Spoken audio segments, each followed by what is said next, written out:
We are live. From the industrial wastelands of Michigan to the fruited plains of Iowa, this is the American Reed Factory.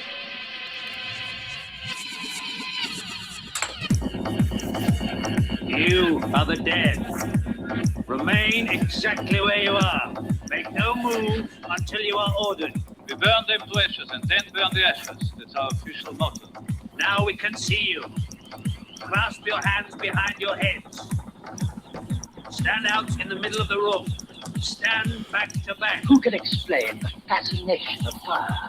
What draws us to it, whether we're young or old? Here comes a candle to light you to bed. Here comes a chopper to chop off your head.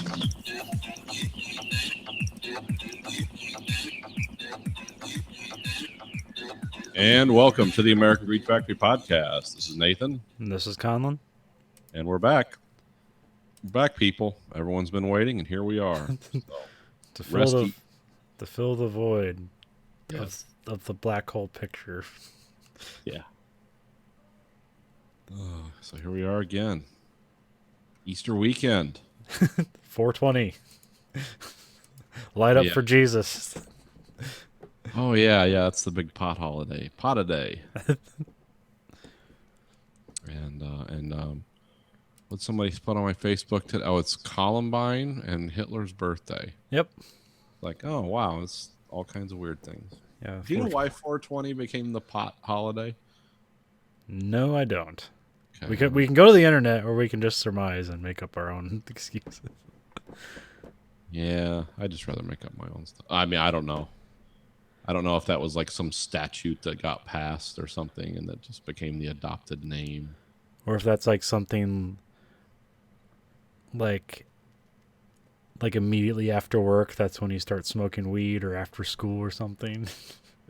Because that'd be like 7 to 4 would be like a school day. Oh, okay.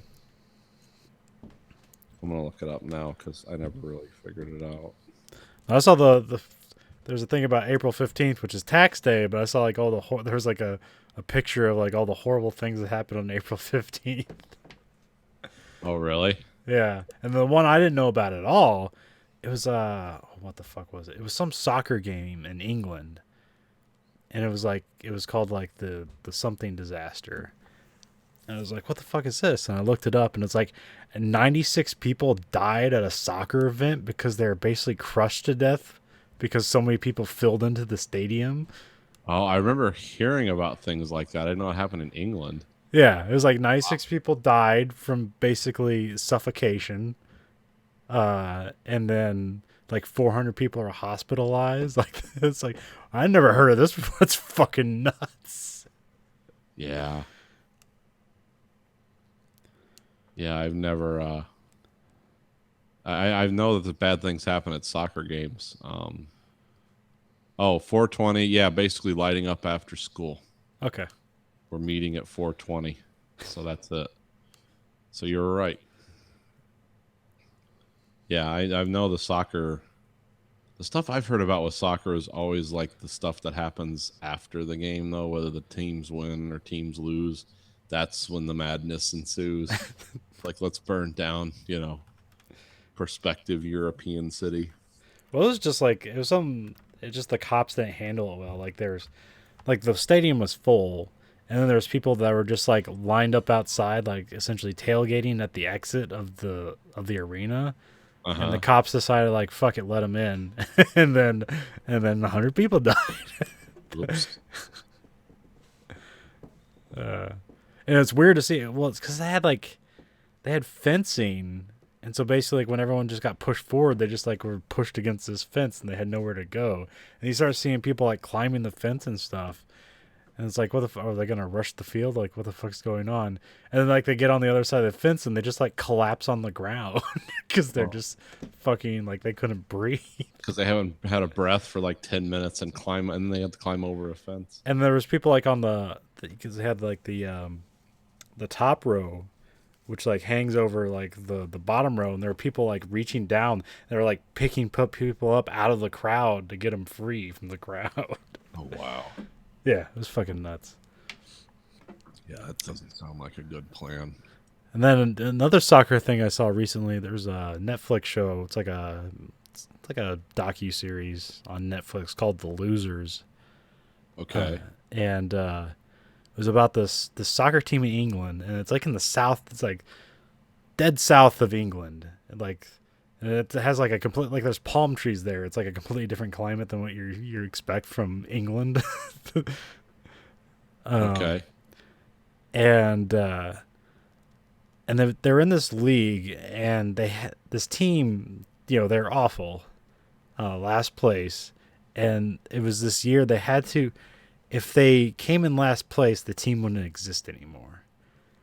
And essentially, like, this town is like, the soccer team is like the only thing they really have to do on the weekends. And they're, they were, again, this is last, if they come in last place this season, then the team will be disbanded. And so, like, that's the thing. And, like, it's like, oh, the year starts, and guess what? They're still awful. And it's the last game, and the only thing that's going to keep them from, like, coming in last place is, I think they just need to score goal. They don't even have to win the game. They just have to score a couple goals, and then they'll be able to stay a team. Okay. And it gets to some point where we're like, when there's a cop has a dog, and the dog just, like, ran on the field and bit one of the star players of the team, and he started bleeding, and they paused the game, and they fix the guy up, and it's like, it's like an hour later, and then they get back together, and then that guy goes out and scores like 2 goals, and the team, and I think they still lose the game, but the team doesn't get disbanded, and it's like, and the people they're treating it like they fucking won the Super Bowl. The crowd is just like going crazy, and everyone's smiling. It's like, we still lost the game, but we're still a team.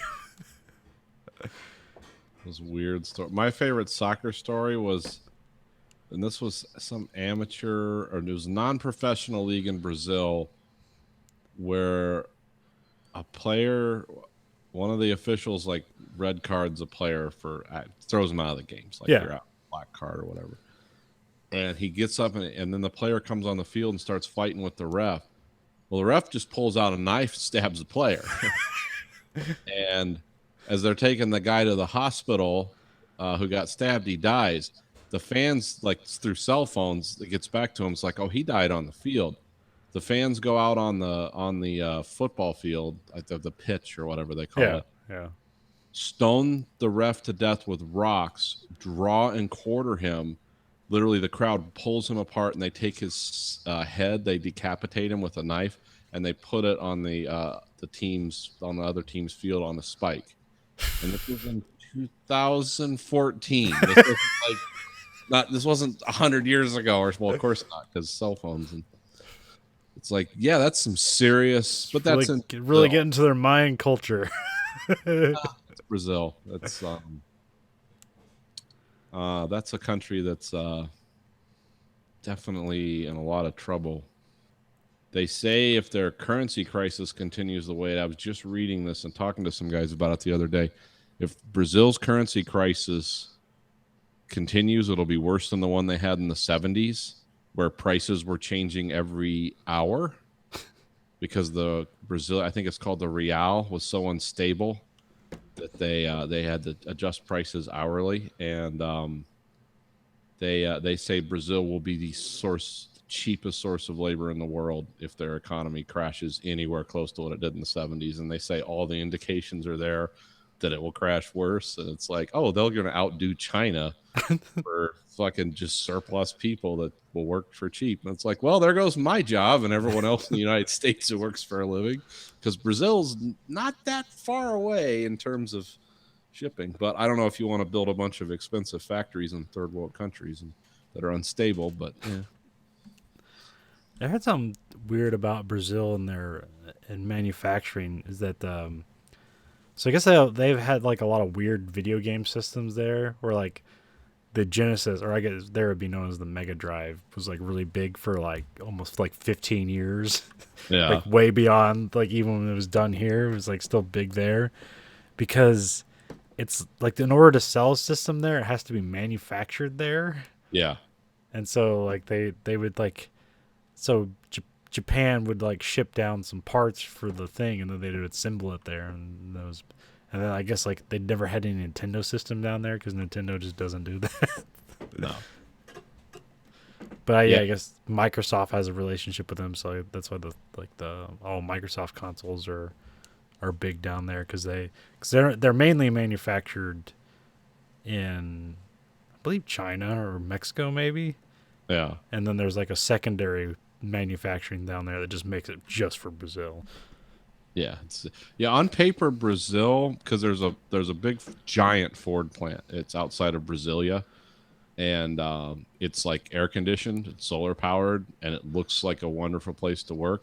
And I guess on paper they're a very progressive, modern country on paper because everything's unionized there. But what they call unions, we would call mafia. Like it's a very it's more about does the guy who runs it get paid, not the conditions the workers work under. And they have really weird violent strikes there where if someone goes on strike, it's not like a 3-day work stoppage until we arrange this. A strike means you burn shit down, kill people. It's like, oh, okay. But on paper, it looks very progressive, and because they'll tell you there's like no race problems in Brazil. Like that's something the Brazilian government has always touted. Like there's no racism in Brazil because there's like all kinds of different people there. Yeah. And it's everyone from people that look just white as you and me to people that look just like Africans. But yeah, there's huge racism problems still, but they just don't talk about it. It's a more refined racism. You really have to pick your nits with that. Yeah. It's not like here where it's all like, it's all kind of grouped up. Like you can tell who to hate because it's just like, oh, look, they look different from us. Kill them. There, it's a lot more. It's weird because it gets into ethnic and language stuff. And but yeah, I don't know much about Brazil. I've just been, like I said, for some reason we were talking about South American currency crises, and Brazil is like the United States of South America. Like if it goes down, everyone around it goes down because it's this colossus country that has all these people. And What's that? It's like the what do they call it? BRIC, like the countries that are like on the come up. It's like Brazil. I don't know what the R is. India, and then I guess it'd be China, wouldn't it? it'd be Russia, Yeah, maybe. Brazil, Russia, India, China. Yeah, that Yeah. could be. Because Russia has, of all of those countries, Russia has the best infrastructure. But again, they all have the exact same problem. It doesn't matter. We got a thing around the world now, but it's when you let a lot of corruption take root in your system. I mean like real hard corruption, where it just dominates the daily discussion. You get into a lot of problems, and all those countries have that. I mean, we have corruption here. We're not perfect, but it's not like just naked, raw, in your face. I mean, we pass laws that are wildly corrupt, but at least we go through the form of like, well, we'll make this into a law. It's like you hear those stories where people are visiting America and they're for some reason they have to talk to an official about something, and then like they're whipping out the money. It's like, the fuck are you doing? It's like, oh, we're here to bribe you. No, that's a crime. You can't do that here. What? They start laughing like Borat. Like, how much do you really want? It's like, no, we don't.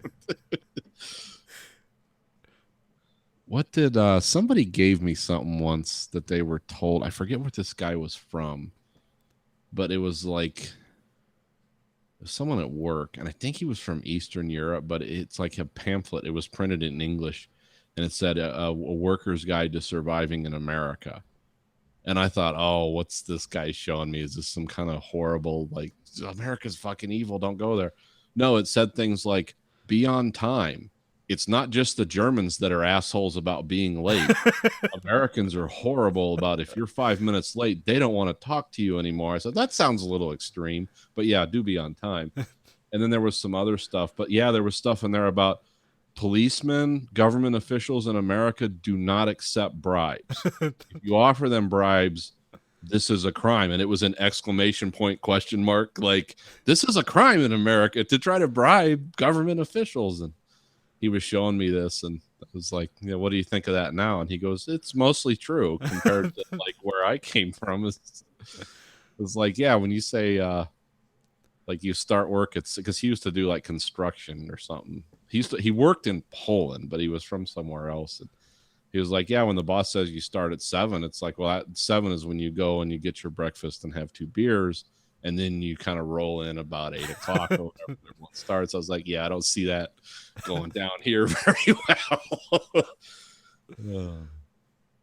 But yeah, there was some other things on there too. Oh, it's like stop signs. You are expected to stop and obey speed limits in America. Stop signs are not like an idea or stop if other cars are coming. That means you actually have to stop at stoplights and signals, whether there are other cars coming or not. And I was like, yeah, when was this optional? And he's like, oh, well, they don't do that where I'm from. It's just if you see another car, it's your stop. But if you don't, just keep going. I was like, oh, good luck, pedestrians.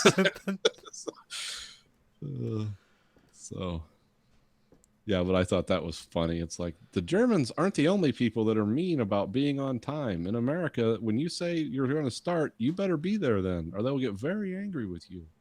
You can damage work relationships by not being on time. It's like, yeah, if they're paying you, you better be there. I wonder because the first thing that would come to my mind is like, fucking be on work on time, so we can fucking get the fuck out of here on time. I don't know. I don't like to be like meander into work and meander out of work. It's like, get the fuck out of here. This is ruining your life. Yeah, can I start an hour earlier? Because I got shit to do. Yeah, I don't know. There seems to be a lot of concepts that other places when you get outside of places like the West, there seems to be looser concepts. But see, here you're being fairly well paid and compensated within a framework of laws. I mean, there's people that are vigorously working to get rid of that here, but I think a lot of the stuff over there is like real casual. Because when you say you're doing construction work in Poland, but you're from some other country, I'm willing to bet you're not making union scale for that. So it's probably pretty casual or straight up cash. And yeah, and those kind of relationships, it's like, maybe I'll show up and maybe I'll be too hungover. I don't know. It's up to me, not you. I didn't sign a contract, so.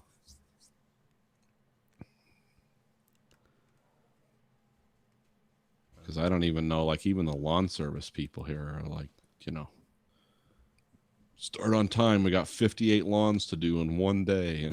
And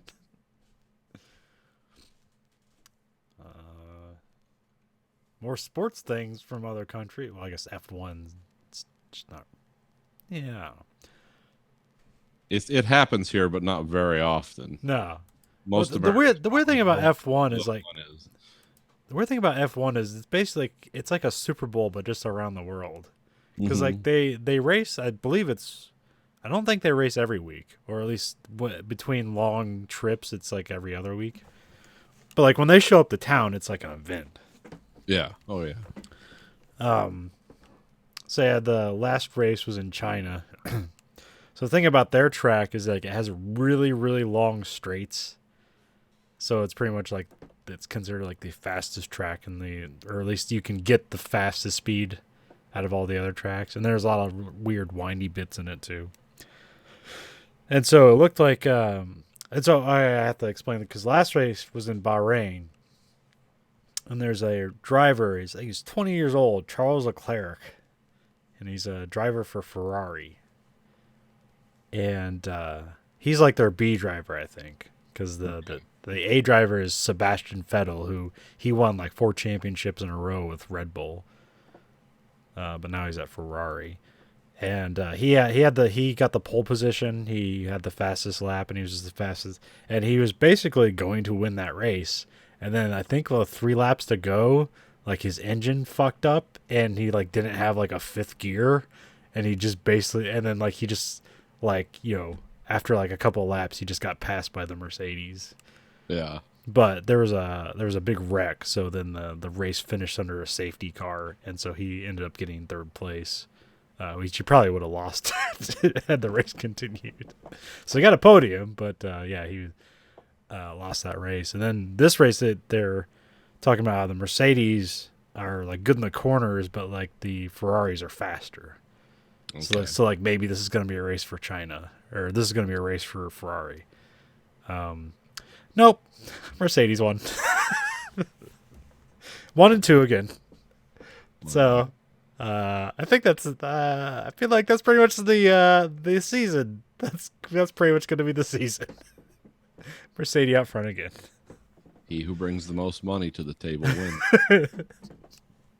Well, it's weird. Well, that's where things get complicated if you get into the weeds. That's where things get interesting, because if you consider, so Mercedes has that car, and then the Williams team, which is the last place team, their cars are consistently finishing a lap behind the 1 or 2 laps behind the race leader. Okay.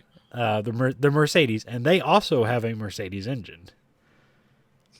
So it's like either how they hook it up, it's not as a fast car, or because they're a team with not a lot of money, they're telling their drivers to, not push the limits because we can't afford every race. Yeah. And apparently they're like fiscally responsible this year, so like them just participating is going to give them money. Yeah. Like they're not going to win it, but like just participating, they're going to. So, because I guess there's some new deal with their sponsors and stuff. Like they're making money as a team, but they're not winning shit. But like they're going to continue to exist as a team. They're branding. Yeah. Yeah. What other weird shit is there? Yeah. So yeah, the Mercedes won China. So I can't remember what race is next. I think it's Baku, which I don't know anything about. Now, I never actually watched any races. I just have a podcast I listen to that with people I like to listen to, and they make it fascinating to listen to. Yeah. Well, that's the miracle of podcasting. Like some people are actually interesting.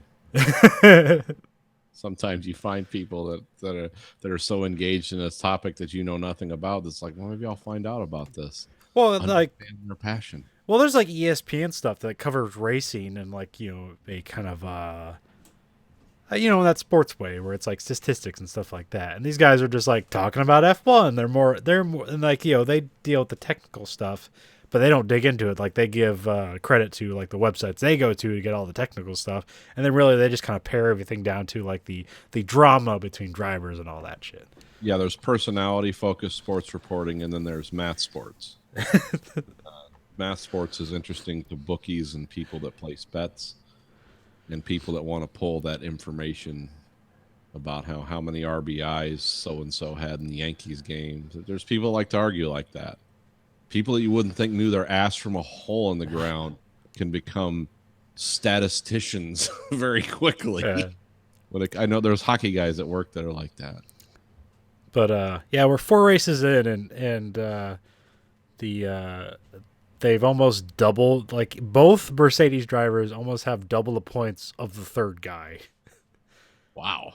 Yeah, that's quite a leap. It's because they came in first and second every race this year. Yeah, that's true. I mean, yeah. I think it's 25 points for first place, and then I believe second place is like 22 points, and then it's kind of a steep drop off where it's like 15 for third place. Oh, okay. So they have a deep graduation there, huh? Yeah, 10th place gets you 1 point. Okay. The one thing they added this year is that fastest lap on race day gives you 1 point. Okay. If you finish the race. Yeah. You can't just go blow your engine and pull into the garage. Like, we did it, guys. We got it. Tires just shredded. So yeah, hopefully it'll be an interesting turnaround, but I don't know. And then Haas doesn't seem to be doing that great this year, but they're not Williams, and they're better than McLaren. So, and at least so there are 2 racers. There's Magnussen. I believe he's Swedish or some shit like that. Right? Yeah, I think Swedish or maybe Iceland. That sounds Swedish, but yeah, or Icelandic. And he's their best driver. I think he came in like fifth place one race, so he got him 8 points. And then Grosjean is their other driver. He's a French guy who seems to like not always have his head together, and he like crashed like the first 3 races and didn't finish. So he finally finished a fucking race. So yeah, hopefully this will turn around. But oh well, I guess it'll be a fight. I mean, Red Bulls, they're getting podiums. Max Verstappen is getting podiums, and he's being crazy on the field. Because, like, the thing that Max Verstappen does, it's just be reckless. Okay. So, like, he'll just he has a knack to overtake in the corners. Well, he'll just like cut the fucking corner and make the other guy make a choice. We're either both going to wreck, or you're going to get out of my way. One of these things will happen. And that's why it's one of the reasons why he's the most penalized driver in the league. Oh, they tag you for that, do they? Yeah. You're not supposed to cut corners, but there's different penalties are served in different ways. So sometimes a penalty means like you come into pit, and before they can do anything to your car, you have to serve out a penalty. Oh, no, they just clock you. Yeah. Okay. And then the other one is you finish the race and they just add seconds to your total time, which can move around. So you might come in third, but depending on your penalties, like you might end up in like 8th place or something like that. Oh, okay. There's a Toro Rosso. They're doing pretty good for a B team. They're Red Bull's B team, where they put rookie drivers to like get them some experience. Yeah. And there's this, what's his name? I think it's like Albon or something like that. He races under the flag of Thailand, but he's like from Britain, but his mom's Taiwanese, so he races. And so I believe he wrecked in, what do they call it? Qualifying. Okay. And so when they started the race, he didn't start in the grid. He had to start from the pit lane. Oh, okay. Guys that are just waiting to go all the way back. Yeah. Because there's certain things like there's certain like penalties you get if you have to like fix your car. Uh-huh. So like say if you race something, it's like the engine's fucked. We have to like put a new engine in. Well, that will give you a penalty, a grid penalty. Because that's like supposed to keep it even, but it doesn't matter. Yeah. It's like, yeah, it's like, because like Mercedes, like, oh, we'll just put a new engine in every day. It's like, so it actually has to be like things have to carry over from race to race. Like you can't just put a new engine every time. Like it has to be like that engine, like serial mark stuff like that. Oh, from race to race, not even qualify to qualify? Yeah. Oh, wow. Okay. I see where that's different. Because after qualification, usually in American racing, that's like, well, whatever you qualify at for that race, you're fine. Can't make any changes after that, but before that, you can do whatever the fuck you want. Yeah. Well, yeah, they can still adjust things, but there's certain Yeah, they can't do it. Doesn't sound like they can do whole engine replacement. Yeah, you can't just do an engine swap without serving a penalty. Right. Sometimes they like save up those penalties. Yeah, there's and probably they'll just choose a race. It's like, all right, let's just swap everything out. And then what was the other thing? Oh yeah, they have to. So I believe you can only bring 13 sets of tires. And you have to choose like all, because there's different. It's different this year, but there used to be like 5 different things. There was like you have hard, medium, you have wet tires, you have soft, ultra soft, super soft, hyper soft. They just keep making the tires softer and softer. Yeah, bubble gum. But when you qualify, while qualifying, you have to in the race use one of those sets of tires that you qualified with. Oh, okay. So that's kind of interesting. Some point, yeah. Well, I see what they're trying to do. Yeah. And then Formula E continues to be interesting because it's now so they continue the streak of having 7 different drivers and 7 different teams win a race in a row. So this time the Panasonic Jaguar team won. Okay, that's an interesting combination.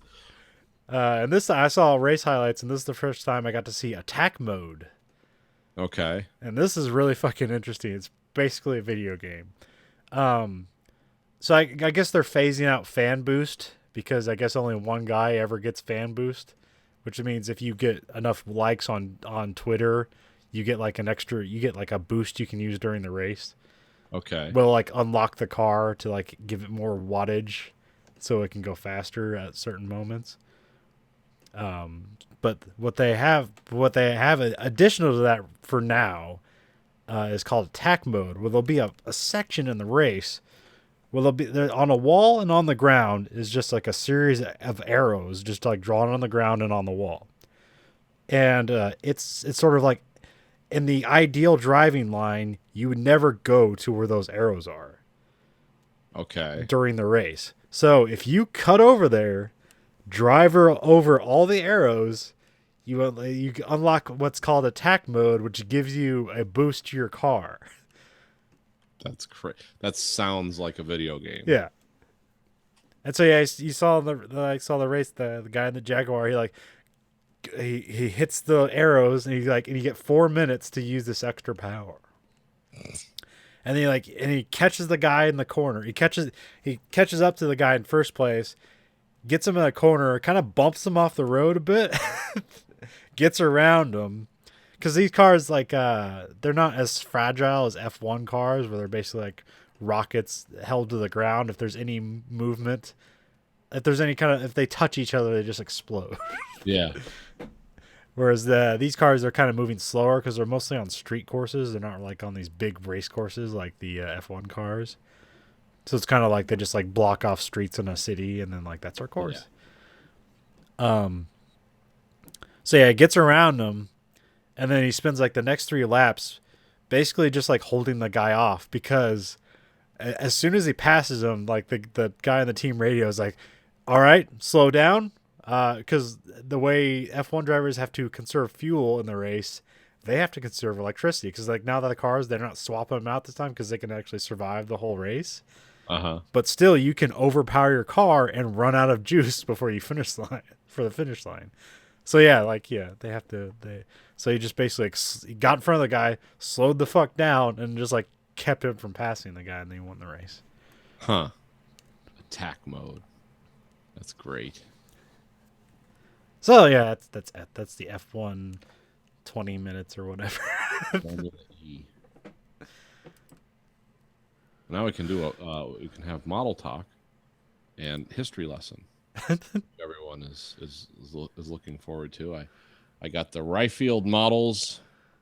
Is that like a mortar tank? Yes, Sturm Tiger, Sturm Morser, which was it's again. This goes back to the World War II era of the German, the fallacy of the German Wunderwaffen, where it's like, we're going to make this incredible weapons that will turn the tide, and because essentially what this is a mortar tank. The mortar was based off something. It was the exact mechanism the Kriegsmarine used to fire anti-submarine rockets, but this couldn't throw them.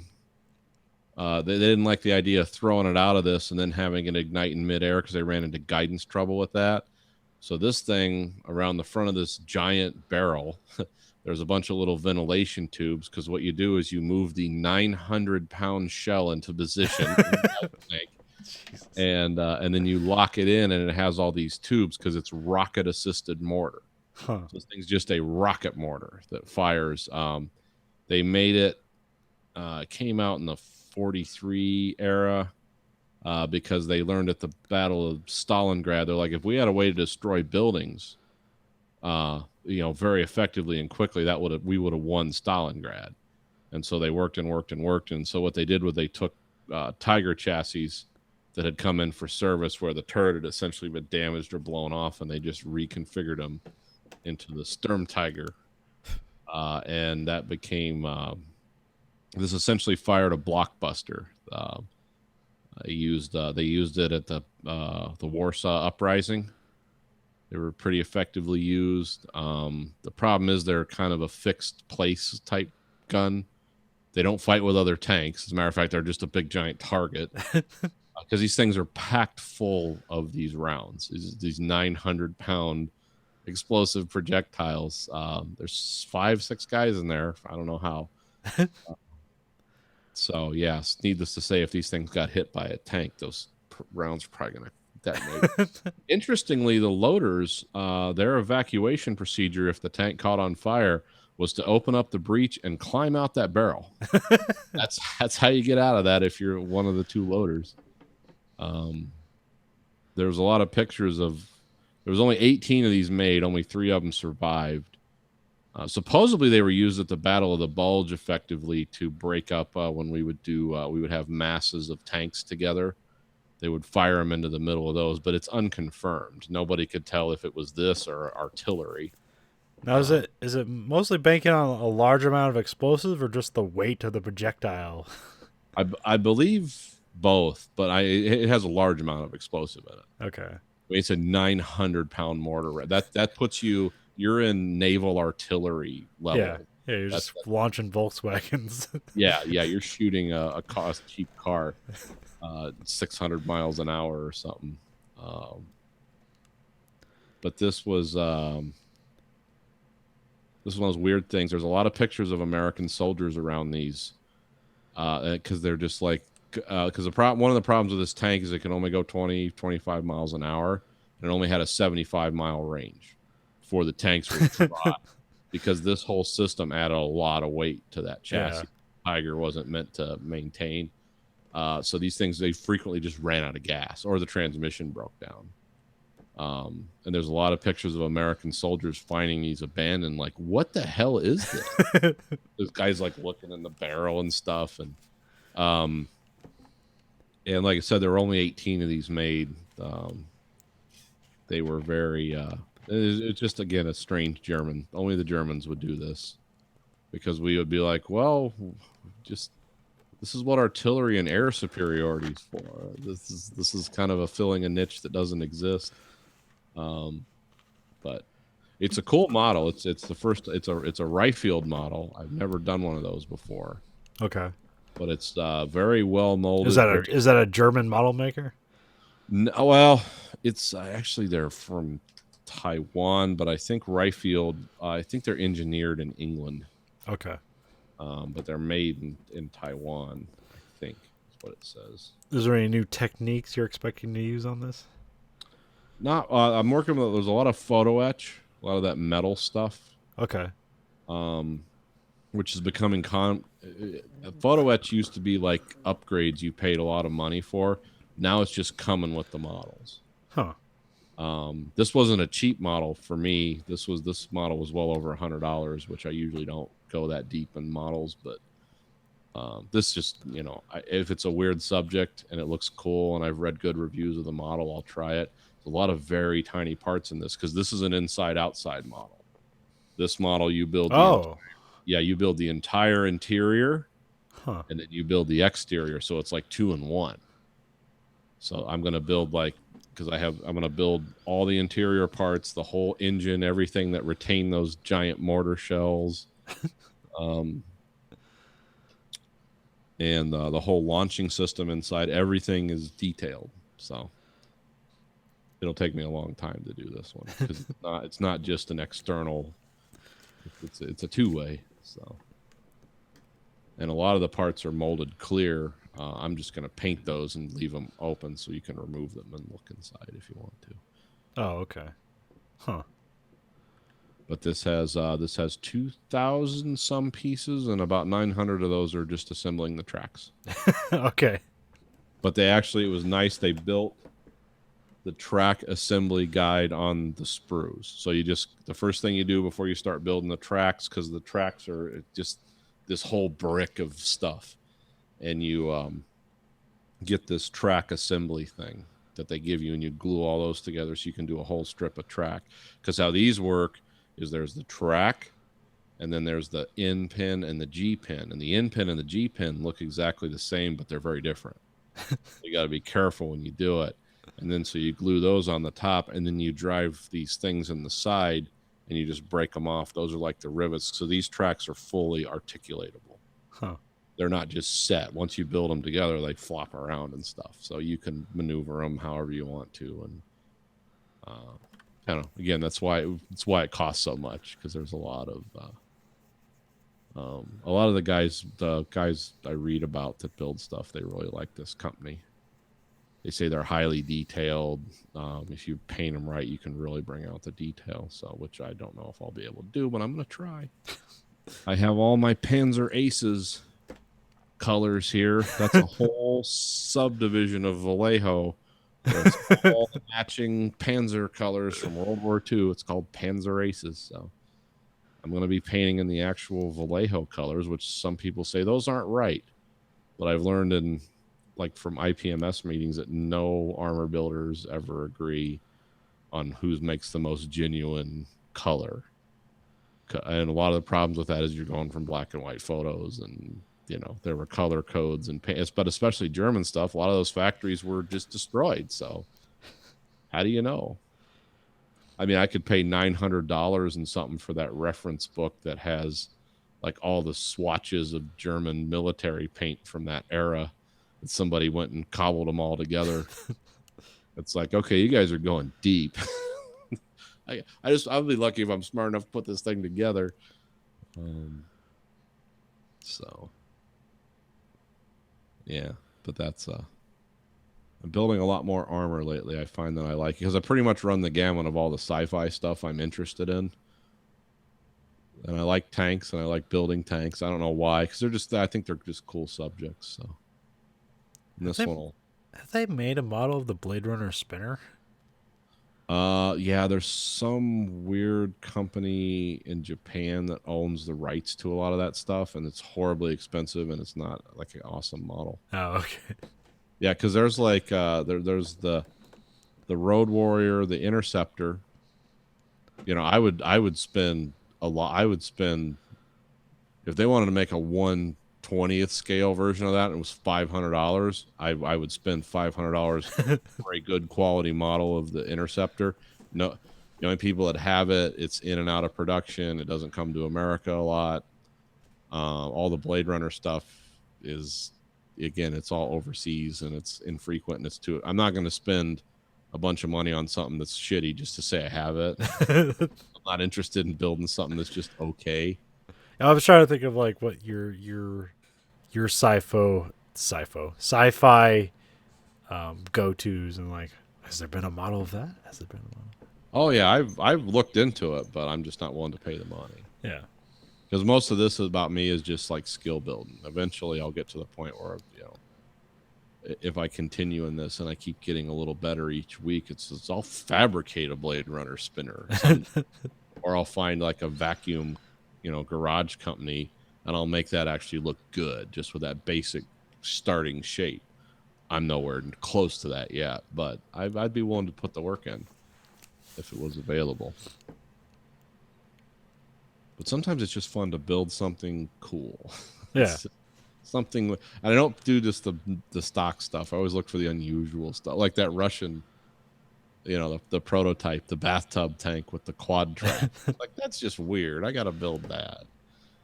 I need to get some pictures of some of this stuff. And it's just like making the D9 bulldozer into the, IO Outland bulldozer. There's no call for that. I just think it's a cool idea.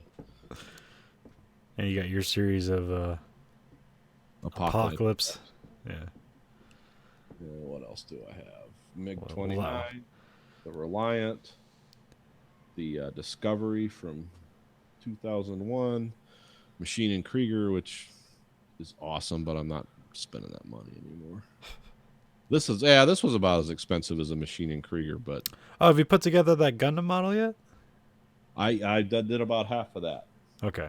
That's just really cool Bandai there. It's like, oh wow, this is neat. Put the socket in here and build the robot's head. And I don't know what that gold, how I'm gonna work around. because I don't know how to. I'm gonna see how it looks when it's finished.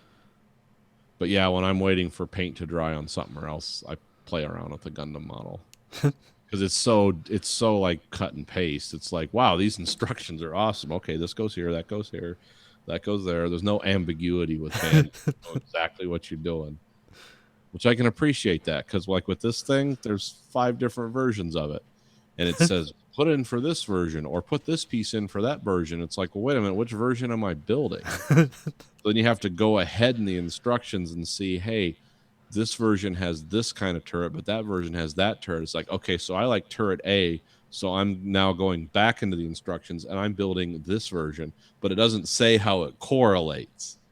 Bandai, it'll tell you if you want to do this, then you're going to be doing this, this, and that, and it'll have blow-ups all along the way. And this is a pretty good instruction book. It's in color. It's glossy. That's always nice. Like those Russian models I get where it looks like somebody hand cranked it with a mimeograph machine. You look on the box and it says it was made in 2017. It's like, what the hell? What do you do with the boxes, instructions, and the leftover plastic? Leftover parts, I have a box that I keep them in. The boxes I generally keep if the box art's cool. Yeah. If it's just basic stuff, I throw it away. The instructions I keep there's a box for instructions. Okay. It's all my closet's like about to spontaneously combust. I have to get rid of some of that stuff. But yeah, I generally keep it. Some of the stuff I keep in the box. There's some stuff I've built, just put it in the box. I don't have a place to display it, or maybe it was just like I just wanted to see if I could do that. I have a lot of like car models. Like I did a Plymouth Duster model that it turned out fine. I don't have it out because like I just wanted to. I think I bought it for $12. It's like I just want to do this. I've done snap tight models where I'll take them and I'll like strip the finish off of them, and then like totally redo it, primer it, rust it, fade it, salt it, and then I'll just snap it together real quick. It still doesn't save them. They still okay. a snap tight model at the end. Even it's like, wow, I put $100 worth shit on that, and it still looks like a. Some of them are cool. Bandai did some snap stuff where it was specifically designed like for no glue, and that looked pretty cool. Yeah. A lot of their Star Wars stuff is just press it together. Because there's the Millennium Falcon, there was very little gluing I had to do on that. Huh. There was some, but not a lot.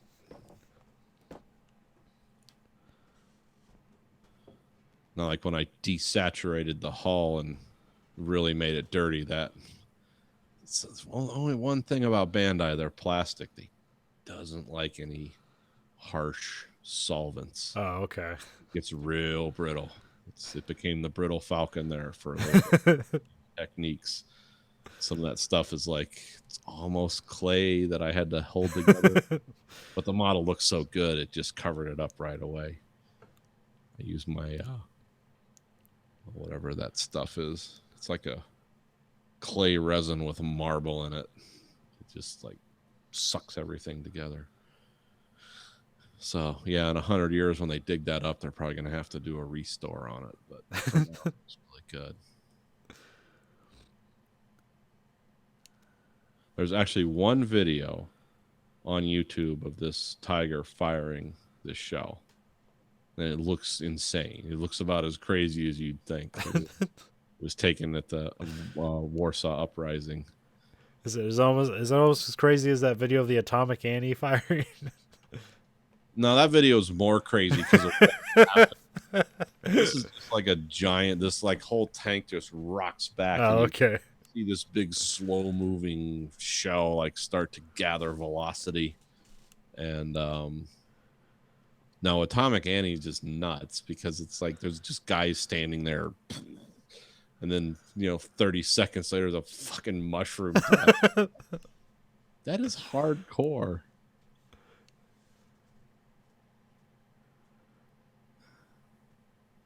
Yeah, I don't know. Do we still field nuclear artillery type stuff, or do we get rid of all? No, it's all missiles. Yeah. And on submarines and still on airplanes. Yeah, they have some drop bombs. But yeah, mostly submarines, and it's still land missile Yeah. stuff, ICBM set shit. Sacrificial silos.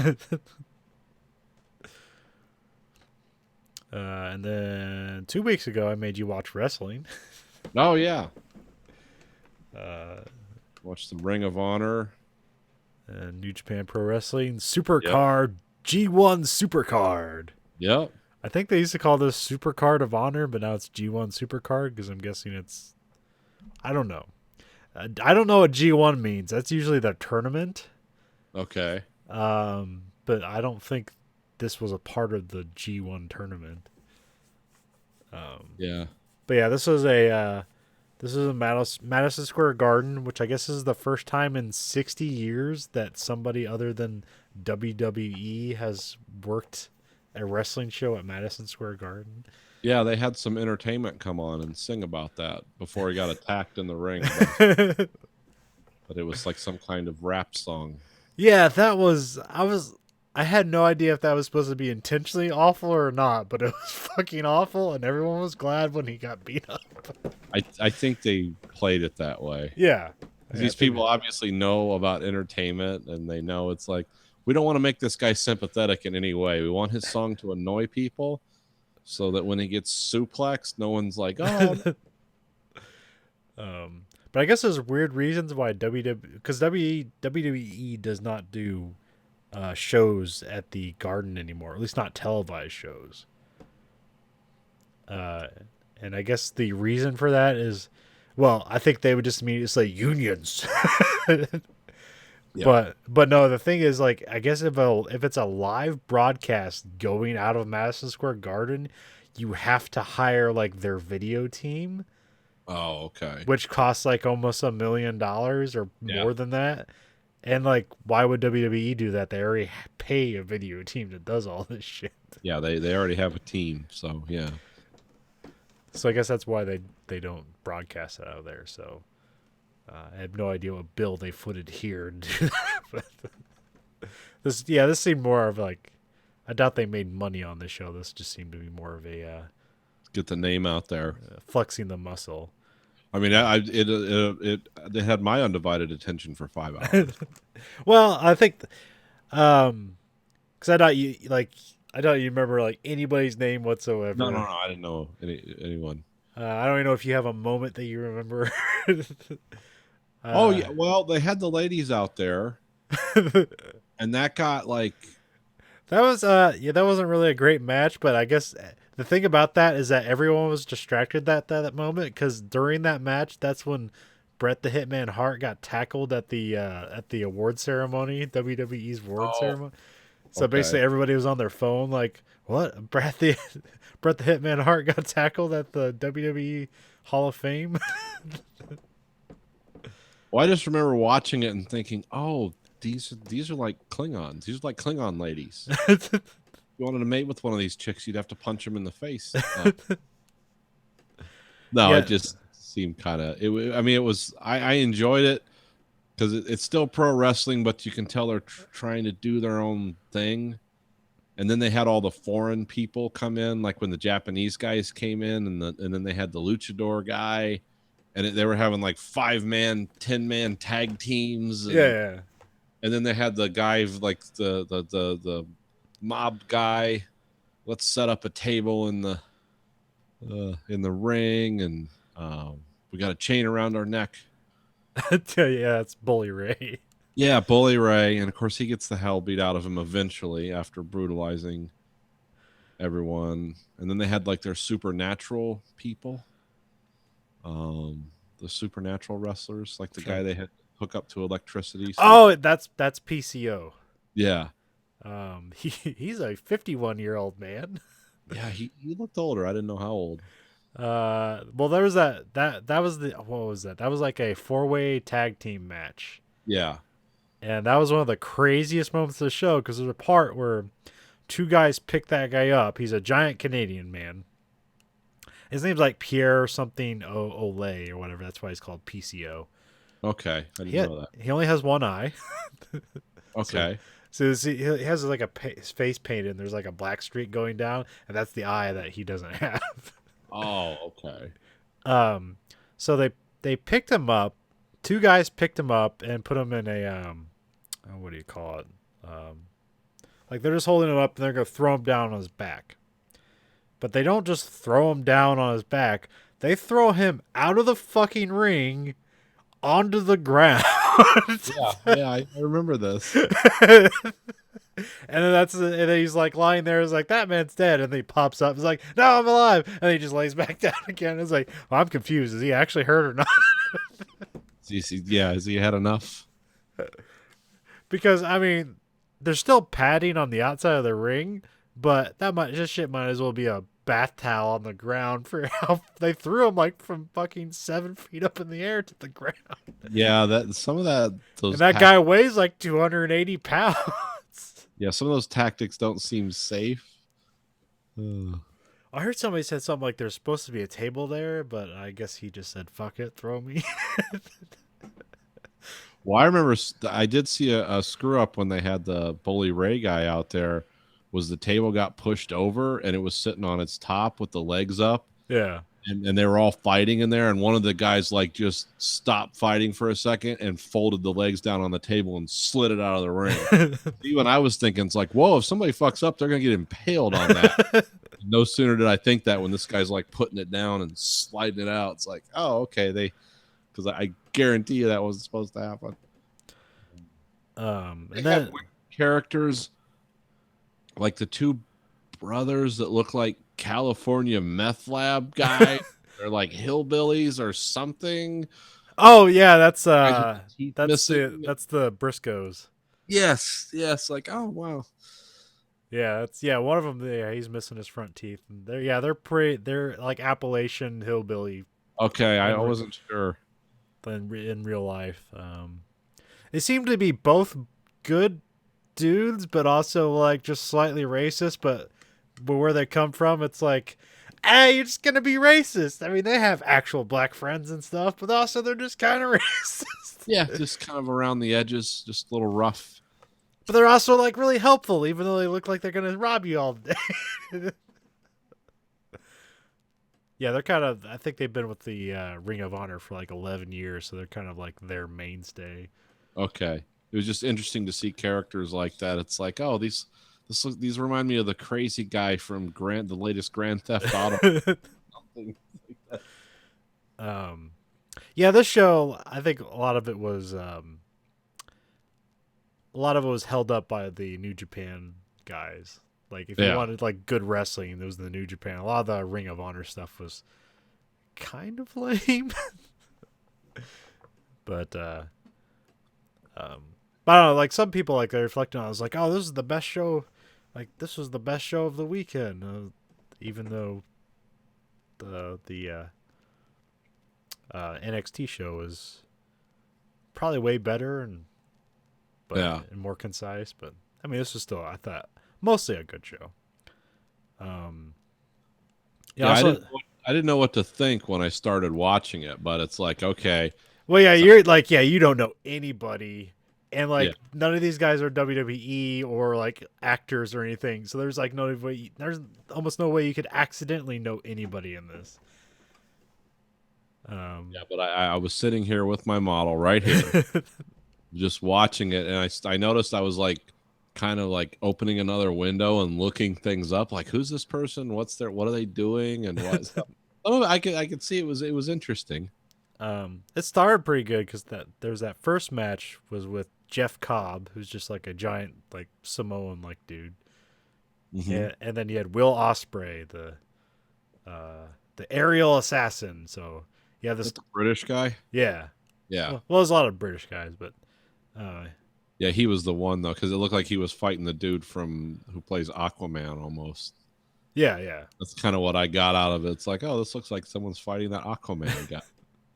But it was an interesting mix of styles because the one guy's the high flyer and the other guy's like a power like throwing guy. So, and then there was like a 3-way match with some luchador guys that was really cool, but it was like really quick. I guess 'cause one segment went too long, so they were like, "Oh, yeah, you got 5 minutes," and so it was just like wall to wall running and throwing and jumping. It's just like, well, that was a really cool match. Oh, I just thought I didn't know. I remember that match. I thought, oh, is that how those guys fight? Like it's quick. Yeah. I didn't realize it. Like, oh, maybe that was cut for something else went wrong. Yeah. Sometimes things go long and like your match gets cut. It's like, well, nobody knows you guys, so we'll just cut your match.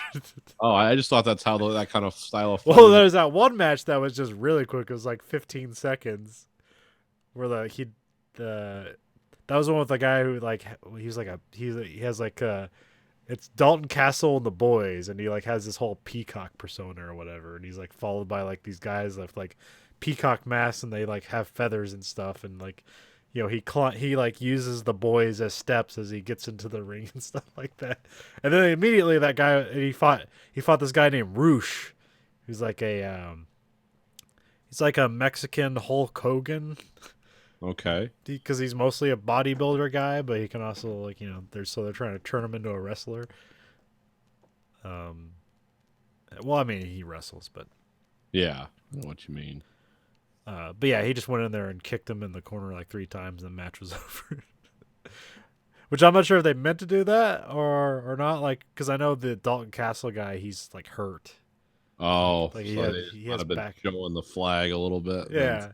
But also they just like the only money that Ring of Honor is kind of throwing around right now is like they gave to that Roosh guy, so might as well make him look really strong and have him just beat this guy in like 13 seconds. And what's the other match that? And then there was a weird angle that they played. So they had that 4-way tag match, and there was this point in the broadcast where they're intentionally ignoring something. Uh-huh. There was like, something's going on in the crowd, and they just like intentionally point away from it. So, Okay. So this is a work, Nathan. This wasn't a shoot. There's these 2 wrestlers that they've been recently fired from WWE. One guy, Enzo Amore, he got fired from WWE, and he like showed up at a Survivor Series, like in the crowd, just like advertising himself. And they kicked him out. And then so his partner, his name's Big Cass, and so like they showed up at the show and started fighting like with the wrestlers and stuff like that, and they made it seem like, oh, they just like popped in again to ruin the show, like they were doing this on their own.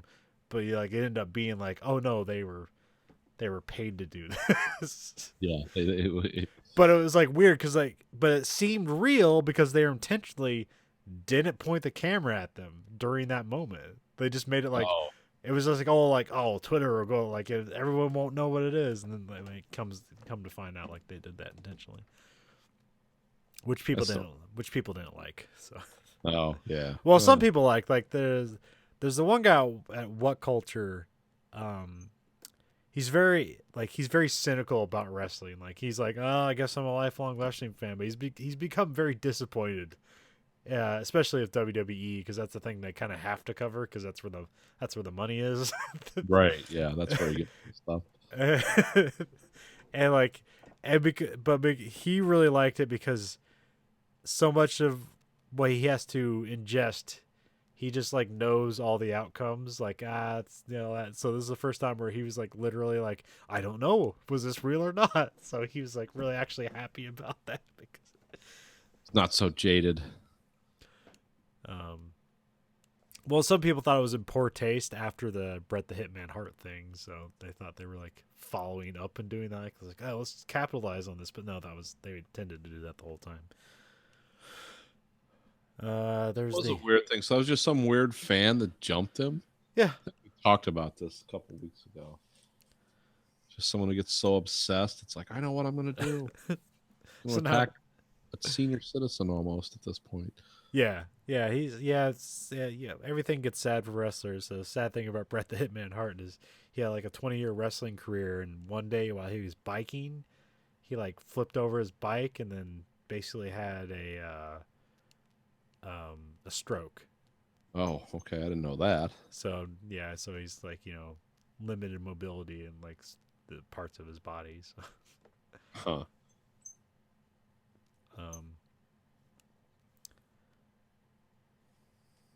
And then Interesting fact about Bret the Hitman Hart: 20-year career, never hurt anybody in the ring ever.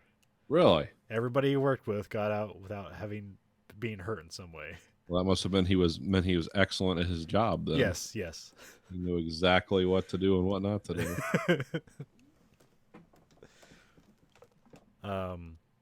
Then there was the Kota Ibushi and Tetsuya Naito match. That was pretty good. I'm not sure if you remember any of those guys. I don't. The only way I know Naito is he's the guy who like opens one eye really wide. That's like his trademark. And that he's a part of this. So there's like all these different factions in New Japan. So he's a part of the luchador one. Okay. Well, I can't remember what it's like. Los Ignolobos or something like that. Yeah, so that I like that was described as a match that had a bunch of head and neck stuff. Yeah. Because it was a match that looked like it hurt. It's like because everything looks like it was an accident. It's like, did he mean to drop him on his head? Did he mean to smash his neck into the side of the ring? It's like you have no idea. You're not sure. There's one cool moment where they're on the outside of the ring and Ibushi like jumps up and does a Hurricane Rana. So that's when they jump up with it and grab their opponent's head with their feet and then like do a flip. Okay. So like, but he did it on the outside. They're on the outside of the ring, and he basically just like jumps a foot away from the ring. So he's just in the middle of the air with no support underneath him, and does the move and throws him off. It's like that was pretty good because that seemed like if that went wrong, he would be dead. Yeah. Someone would be paralyzed from the down. That doesn't go right. And then there was the ladder match, which was pretty good. A bit slow, and inconsistent because a weird thing because I think everybody wanted Marty Scurll to win, but because his contract's like up next month, and they're pretty sure he's gonna leave, so they weren't gonna give him the championship. Oh, okay.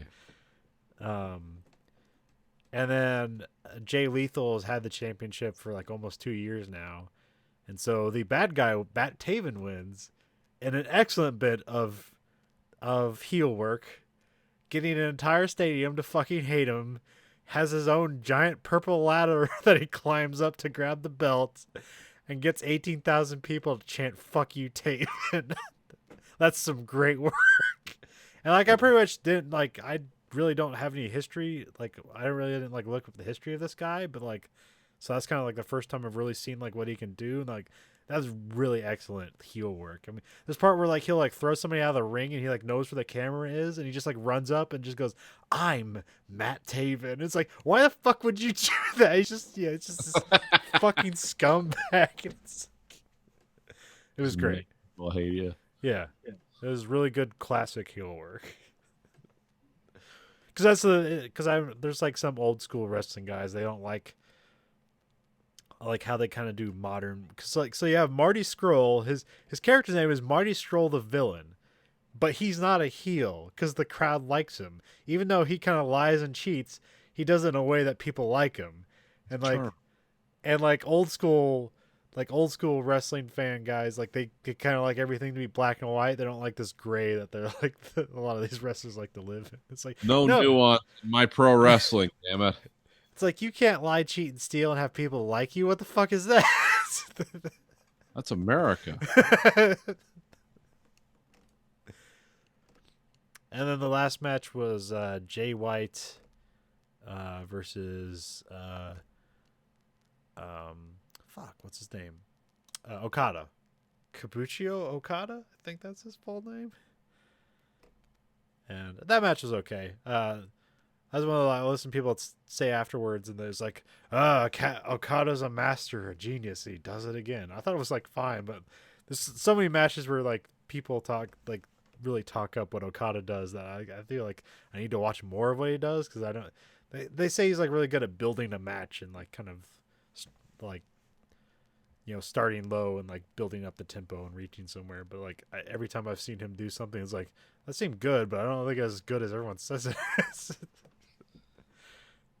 There's also another thing I didn't know, like, because I don't watch much of this stuff. But there's a movie does called The Rainmaker, where they'll like spin the guy out and he just does a clothesline, but like he'll set it up and they'll do like they'll have one of the hard cams. They'll be like zoomed all the way in, and when he starts to set up the move, the camera will just like pan out as he does the move.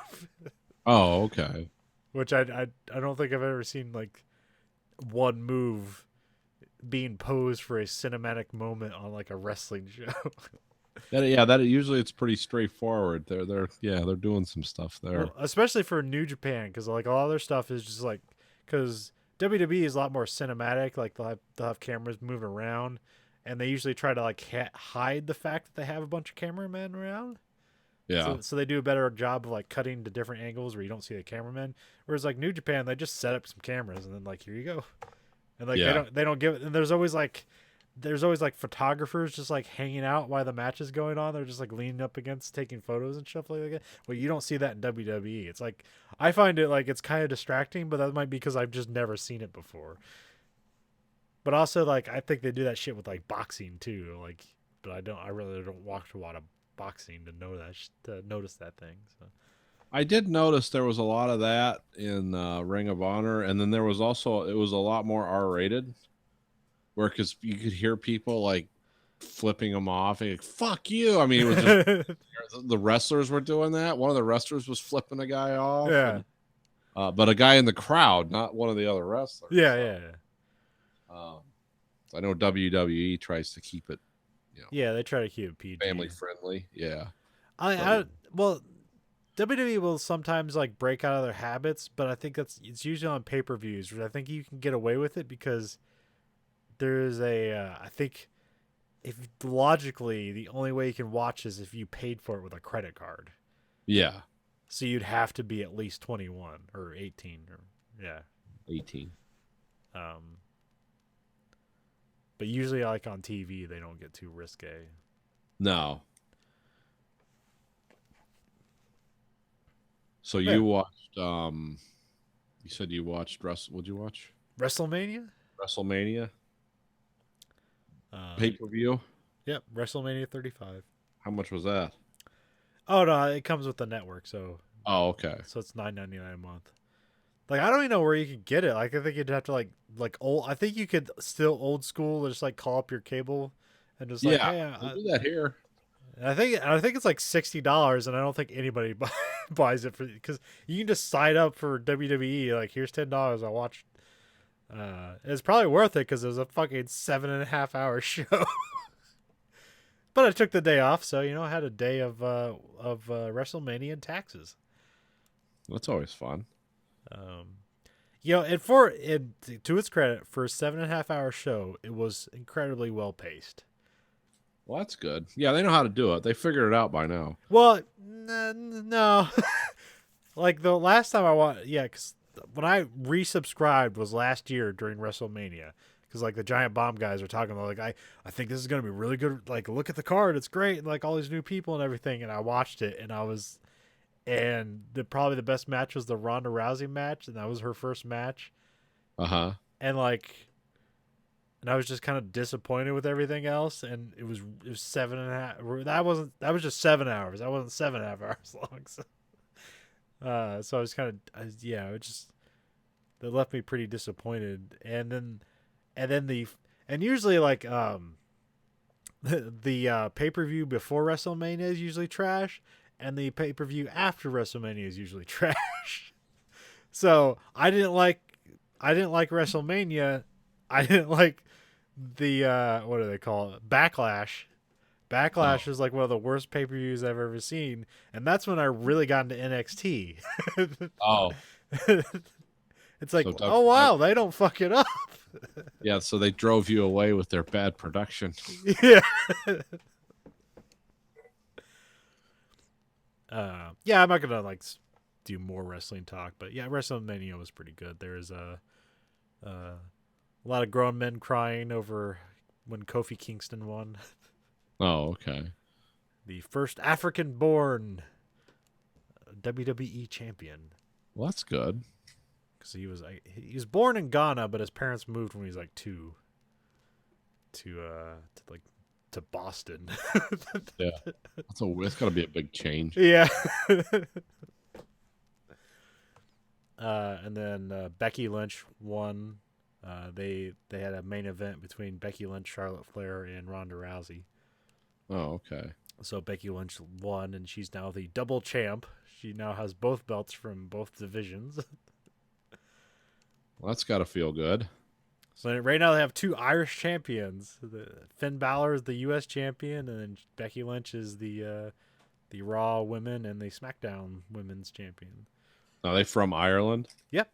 Oh, okay. She's from Dublin. He's from some town I don't know. He's some small ass Irish town. When's speaking of Irish guys doing that? When's the guy who one guy retire from? Who's the guy who fought Floyd Mayweather? Oh, Conor McGregor. Yeah. Yeah, didn't he? Isn't he done with? Yeah.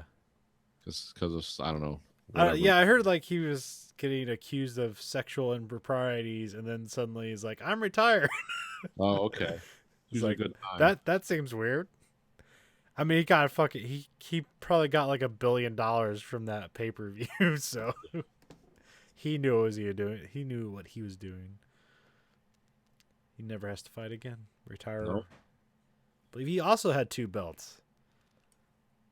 Because he won like the lower weight division, and then like he like fought in the weight above him and won that championship too. I just wonder when he's going to make the move to pro wrestling. He probably won't. No, probably not. But hey, you can never count him out. Yeah. I mean, he has a vivacious personality. If you were talking that Ron Gronkowski might join WWE. Yeah.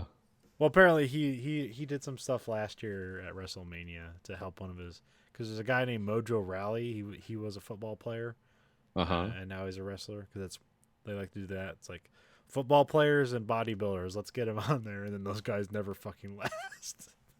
At least not nowadays. I mean, back in the '80s when it was, you could be Hulk Hogan and the Ultimate Warrior. You didn't really have to be a talented wrestler. You just had to be a personality and a giant man. Yeah. Just had to be big and sell it. Well, did you hear why he retired? Who?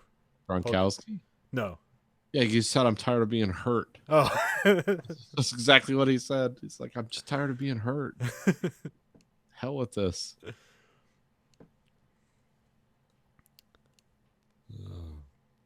And then more wrestling is the I discovered this weekend as a very weird wrestler named Orange Cassidy. Freshly squeezed Orange Cassidy. Okay. Is this Florida? No. Okay. And he's sort of like, what if Ryan Gosling was a wrestler? Okay. And also like, what if a wrestler? His character's basically like a wrestler who doesn't want to wrestle. And it's super fucking weird. It's like alt comedy presented as a wrestling match. It has to be sold by the crowd. Cause there's something he basically goes out there and barely does anything. He'll do like things in like slow motion. It's like, yeah, I'm not doing that, and he'll just kind of do it in slow motion. And there's parts where he's just kind of like slapping the guy and like he's barely touching them, and like he's kind of spinning and stuff like that. And they'll be like just tapping guys, and they'll be sitting there like, what the fuck is he doing? While the crowd's chanting, "Holy shit! Holy shit!" as he does nothing. Is this like a variant on the Invisible Man match? Kind of. It's like we got the guy who's really not doing anything, but his weird charisma is going to get the crowd behind. And there was one match I saw. He was in a tag team match, and one of the funniest parts is they're both going to do a move what's called a Canadian Destroyer. Okay. Which essentially like you put your opponent's head like in between your legs, and then you kind of do a flip, and it's like you slam their head into the ground. So it's like this flipping pile driver thing. And so the other guy does it in like how it's supposed to be done in real time. And then when he goes to do it, he's just kind of like slowly like crawling over the guy's back, and they just kind of like slowly roll over each other. And then when the other guy is pulling around to the part where it's like his head's supposed to be, hitting the ground, he then like sells it and his legs like go stick out, and he acts like he just like actually took the move. It's weird in your culture when pro wrestling gets meta. It's a sign of something. And like there's like he has it is like his a lot of time there's a shirt he wears that just kind of has like a picture of himself, of him wearing a picture of himself, and it's kind of like Inception shirt of himself, and he's looking bored, and his thumbs, and there's one of the hardest thing is the way he gives a thumbs up. It's just like it's like this. It's like it's like he can't even hold enough energy to like hold his thumb up all the way.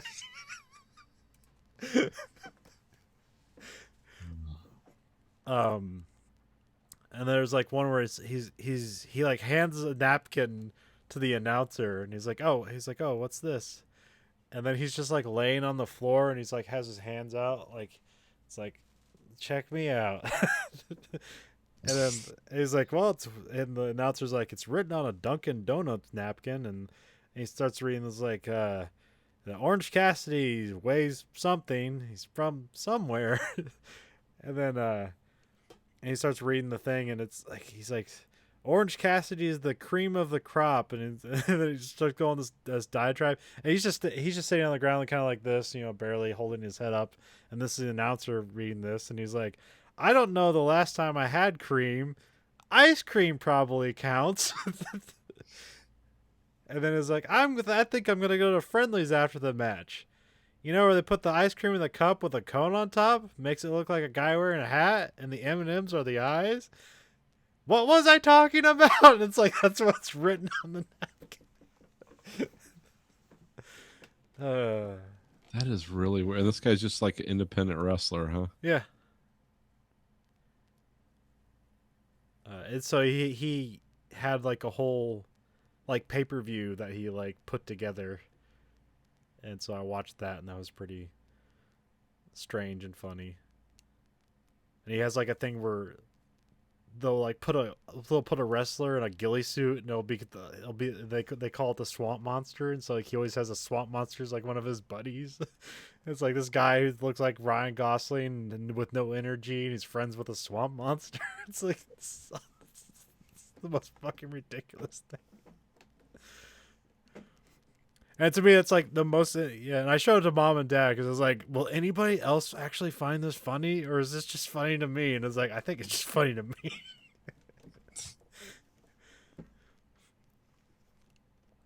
Well, being you studied this stuff, it's like, oh, this is a weird take. Yeah, the genius of it is like nobody can steal this guy's bit because they're gonna know, and nobody else can do this. Yeah, this is completely original. In your face. I was watching stuff while we were talking. It's low energy wrestling. Wrestle in blue jeans, have sunglasses on. It's like, what's that?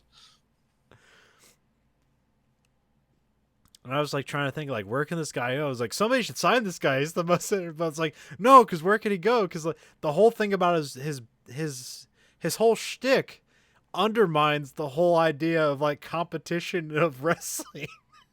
Yeah, you're not garnering enthusiasm, maintaining the illusion of the gladiatorial duel between equals who come to, this is the apex of their life. Now this guy's just sitting there like, I don't give it.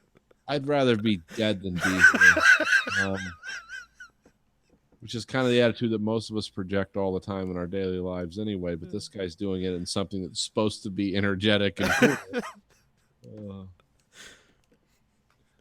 And then I watched like a mini documentary about him, and he's like, and they showed like his early days where he's just trying to be a regular ass wrestler. Yeah. And he's like, yeah, I can do a moonsault, but I can't do a moonsault better than like anybody else. Like, it's just. So I found something that I'm good at, and he's like, if I find it funny, I think everybody else will find it funny. Yeah, alt wrestling. That's what America needs right now. Yeah, he's pretty much the Zach Galifianakis of wrestling. I still like it, yeah, if Ryan Gosling was a wrestler. He's going to stare in the middle distance. Totally removed from everything. But be completely hypnotizing to anyone watching Yeah. who's not expecting this.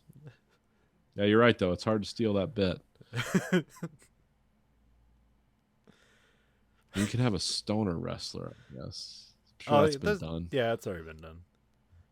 Well, that's pretty much that. There's a guy named RVD, or his name's Rob Van Dam, but everybody calls him RVD. Oh, okay. He loves weed. What was it? Drugs Bunny.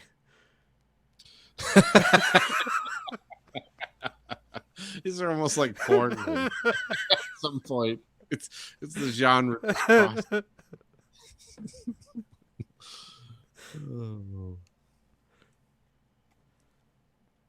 That's amazing. Orange Cassidy. Yeah, check it out. There's a bunch of matches he has on YouTube, but I was just watching a few of them as you were talking. I was looking for the strangest. I still like the mirrored sunglasses and blue jeans. Like the guy's being all high energy on him, and he's just kind of standing there, like look anywhere, staring off into space. Like what's going on? There's one where he's in the tag match, and there's like this little rope they tie to the corner, and it's supposed to be like that's in order to make an official tag. Like you have to hold on that rope, and you have to like hold out your hand so your partner can slap it, so then you can come in. Yeah. And when he's just laying on the ground, just kind of hand up on the rope, and he's just like he can barely hold his hand like inside the ropes for a tag. It's just Yeah, I saw a lot of laying down like halfway through this one match, and this was like this was almost this was like a bunch of people in a barn in Florida, like almost that kind of thing. Like there were some cameras there. yeah. But yeah, it's like halfway through the match. The other guy's being high energy, and he's got like some kind of black pants with stars on him and stuff. He just lays down in the middle of the match, just lays on the ground. Guys running around. Well, yeah, there'll be occasional where like Orange Cassidy has like a burst of energy and does like a real wrestling move, and like he'll like knock the other guy out or something for a little while, and then he'll just lay down. Yeah, and then the referee like is like looks confused, and he starts to like count them both out. Like if they can't get to their feet, then there'll be like a what do you call it? A no contest. Oh, and it's not that he can't get up. He's tired and he doesn't want to wrestle anymore. it would be tiring after a while. I might have to get one of his T-shirts if he has them. No, I looked it up. He like the only way you can get a T-shirt from him is if you go to a show, and like I read something where it said like it's like just as the Orange Cassidy character is like the least amount of care is taken to his shirts, it's like paper thin shirts on white with black printing. It's like the cheapest thing you can do. Oh yeah, like 2 washes and and like his website is just like it's like the template that like Squarespace gives you when you like sign up to your thing, and it just says Orange Cassidy at the top. Like no effort is given whatsoever to explain or sell anything. Wow. I'm on his website right now. Our website looks better. And we don't really have one. Not one that we update. Yeah, not that one that we care about. So yeah, if you look on the Fight app, I got his pay-per-view. If you want to check that out, it's okay. It's literally called Orange Cassidy is doing something or whatever. Who knows? That's the title of it.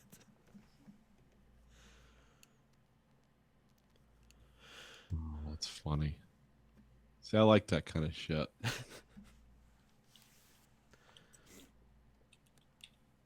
I really need to stop searching the internet and do the podcast. Yep, there it is. Then, should we jump into Blair Witch, or do we have anything? Yes, we watched a movie this week. 1999's The Blair Witch Project. Was this the second highest grossing movie of 99? I'll look it up. I don't know. I know it was the highest grossing indie film ever. Well, no, that got bypassed recently, but With the, yeah, would you like, because is Passion of the Christ considered an independent movie? well, I think the people that distributed it wanted it to be that way, but And then also, what Paranormal Activity was the first one considered a independent movie? I think so, yeah. Okay. Well, I'm not sure if that one made more money than. No, I didn't make more money than Blair Witch, but it spawned a more successful series. Yeah. Yeah. Oh yeah.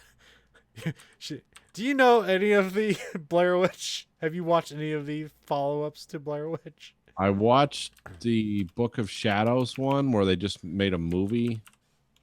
Is that the second one with the? Yeah, because all the following ones are movies. They're not found footage movies. They're just horror movies. Yeah, I watched the second one and I didn't like it, and then I never followed. I never followed that. I know they came out with one recently, and I didn't watch it. In that again, that one's just a straight up horror movie. Yeah, it was a pseudo found footage type movie where it was shot in that style, but there was stuff going on that like, wait, where'd that camera come from? But it was also like a reboot or something. It was Yeah. it was trying to turn like the Blair Witch into a horror character that they could write make a bunch of horror movies based on. Blair Witch versus aliens. Blair Witch versus Godzilla. It was the 10th highest grossing movie of that year. Okay. 140 million, which doesn't seem like too much compared to nowadays when you have to make $1 billion to seem significant. But yeah, well, they made the movie for $60,000 too. yeah. Took almost 2 years to edit it and put it together. Oh, really? It had, yeah. Well, it was. I actually have this on DVD, and it came with some extras with the director and the creative team behind it, and it sounded like actually this was going to go in a different direction, maybe when they started than what they ended up with. I mean, the core idea was always the same, but I think they made it a little. Was the sales pitch always the same, like as a found footage movie, or were they? Trying Yeah, to do that like that was always the element of it that was Okay. the same. But the I think because it was 9 hours of footage they filmed, and they knew they had to boil it down to something condensable Yeah. that people would actually watch, because no one's going to watch this shit for 9 hours. But I think there was kind of more of a. It was supposed to be a lot more esoteric than it turned out to be. It was kind of imagined more as an artsy fartsy thing, and then they're like, no, you want to make money, you gotta get asses in seats. But that's just a vibe I'm inferring from it. What I remember most about this movie was this is 1999, of course, and like I said, this was actually filmed in like 97, 98, and it had like a big long production cycle where they were deciding how to edit it and what to put together and what they wanted it to be. But they actually launched like fake websites and stuff. Yep. Where it was like missing people and like, these people are missing and we found this footage, and they had fake internet videos of documentaries of like people finding these cameras covered with mud and like, oh, what's on this tape? And on the Sci-Fi Channel, they aired like this documentary about the Blair Witch. yes, I watched that on the DVD extras. Which was fascinating because like that's where I first kind of knew about it. I saw this. It's like, wait, is this real? Because I also at the same time read an article in Entertainment Weekly that was like, we talked to the director and the actors of the Blair Witch Project. It was like, oh, so this isn't real. Yeah. But like, Yeah. But like that was the whole idea. Is just like you had to sell it. Like this is a thing. This is real. Like. Well, that's what I liked about what these guys in the studio did. I think it was TriStar or whoever was behind it. They like always acted like it was real, but it was tongue in cheek. It's like, we know you can back check a lot of this. I mean, none of the actors are name actors, so obviously, but we're just going to always go with the company line of like, yeah, this is a real found footage film, but we're not going to be serious and pretentious about it. It's like, yeah, we know you're not dumbasses. We just want to get people in the theaters and kind of, but you almost have to accept that to enjoy the movie, which is cool. because you can just Yeah, if you separate don't, it's just yourself. people. It's just assholes in the woods finding sticks and shit. Yeah, there's nothing really scary going on. Just people acting horrified. Well, I mean, this is like to put this alongside Jaws. This does the best of letting you fill in your own gap of fear. Like, Yeah, we yeah. can't show the monster, and they never do. So it's all up to you. But they do a good job of like, hey, you've been out in the woods before. What if you just hear sticks start breaking off in the distance and you're in a tent and you have no idea what the fuck that is? Like that's a terrifying notion. And you're out in and you're out in the woods looking for some supernatural thing, and there's a house with a serial killer, and yeah, that would fucking scare the shit out of you if were like 16 years old. And I like how they I found out of course from documentaries and stuff, which I'm just talking about the DVD Blu-ray extras. So but it like all this was improv. A lot of it was. It's like they just gave the actors notes. It's like, okay, this is where your character's at today. Yeah. This is what you're doing right now, and this is so go ahead, just go with it. Like there's no like written script. There was just kind of an outline, and it's like you react to this like you would. So I mean, because the only time they like really have to act is because like it's the idea is like they're filming a documentary about the Blair Witch, so there's like these moments where it's like she'll be standing in front of the camera, is like talking about the town or whatever, and it's like she's reading a cue card, and then like they'll like cut. It's like, all right, was that good? And like it's just them being them. Yeah. So it has this kind of separation to it. But it's it's an effective movie for what it's doing. If you know exactly what you're getting into, it's not splatter gore horror where you're gonna see a lot of crazy shit and people dissolving and things jumping out of walls. It's kind of like freaking yourself out, which is really what most fear is, unless it's like skin eating, flesh diseases or something like that. Stuff's really scary. But I mean, one of the scariest things in the movie is just a guy staying in the corner. yeah, because it's all your own imagination. It's like, what is that? Oh, he doesn't like when the children watch while the serial killer kills the other children, so he has to stand in the corner and look away. It's like, oh no, why is he in the corner? What happens? And then the camera falls over and everyone's dead. Yep. The end. Give us your money. But no, I still think this is a good movie. I mean, it's one of those things like, does it hold up? Well, no, because genre's been beat to death. Well, not necessarily the genre. It's just like it's not real. So yeah, like really the thing about it was at the time was like if you were on the fence of whether it's real or not. That's what really like built the type for it. Where nowadays it's just a genre unto itself. It's like cheap horror movie, found footage. Get some cameras. Well, you did some research. What was the actual first found footage movie? Oh, I don't know what the actual first one was. This was the most successful. What? I do have some notes here. Not a lot. Because they did stuff in the 70s where it was kind of that genre, but it became a lot of that. Like, how did they get that shot? If a guy was running around with a Super 8 camera. Let me find it. Yeah, because I was gonna compare it to Spinal Tap is the mockumentary.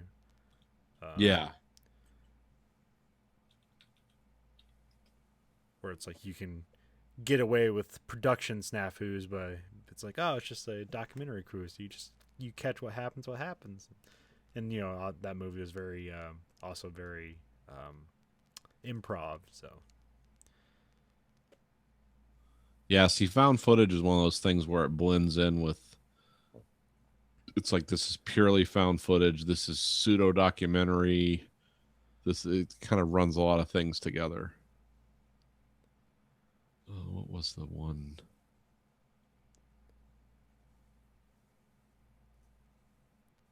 Well, there's one called Cannibal Holocaust, which was in a Oh, 1980 oh, okay, yeah, horror film. that fucking movie. That sounds like something the guys on Red Letter Media would watch. Oh yeah. That's something Jay would watch. I hear nothing but terrible things about that movie. Yeah, it's one of those weird Italian horror films. Yeah, there's a lot of them. I